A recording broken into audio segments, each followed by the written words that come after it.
ഇന്നത്തെ ഏറ്റവും പുതിയ ആടുജീവിതം ബോക്സ് ഓഫീസ് റിപ്പോർട്ടുകളിലേക്ക് ഇവർക്കും സ്വാഗതം. കഴിഞ്ഞ മാസം മാർച്ച് 28 തിയേറ്ററുകളിലേക്ക് എത്തിയ പൃഥ്വിരാജിന്റെ ബ്ലസി സംവിധാനം ചെയ്ത സിനിമ അങ്ങനെ കൃത്യം 11 ദിവസങ്ങൾ 2 ഞായറാഴ്ചകൾ തിയേറ്ററുകളിൽ പിന്നിട്ടിരിക്കുകയാണ്. ചിത്രത്തിന്റെ 11 ദിവസത്തെ UAE GCC കളക്ഷൻ, അതായത് ഗൾഫ് നാടുകളിലെ കളക്ഷൻ, ഒപ്പം തന്നെ Kerala collection, world wide collection എല്ലാം തന്നെ പുറത്തു വരുമ്പോൾ കേരളത്തിൽ ഇന്നലെ ഞായറാഴ്ച സിനിമയ്ക്ക് നല്ല രീതിയിൽ കളക്ഷൻ നേടിയെടുക്കാനായിട്ട് കഴിഞ്ഞിരിക്കുകയാണ്.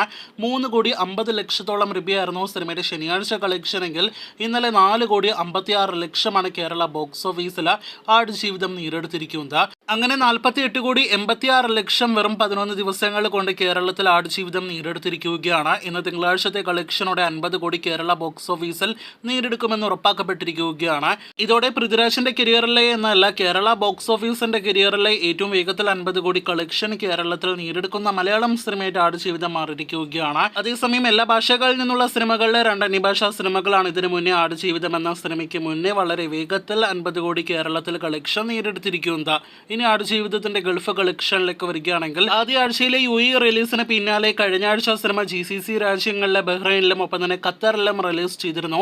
ഇപ്പോഴത്തെ സിനിമയുടെ ഇതുവരെയുള്ള UAE GCC ഗൾഫ് നാടുകളിലെ കളക്ഷൻ പുറത്തു വരുമ്പോൾ $2.50 മില്യൺ മുകളിലേക്ക് മരുഭൂമി കഥയുമായിട്ടെത്തിയ ആടുജീവിതം എത്തപ്പെട്ടിരിക്കുകയാണ്. അതായത് 20 കോടി രൂപയ്ക്ക് മുകളിൽ സിനിമയ്ക്ക് ഗൾഫ് നാടുകളിൽ മാത്രം കളക്ഷൻ വന്നിരിക്കുകയാണ്.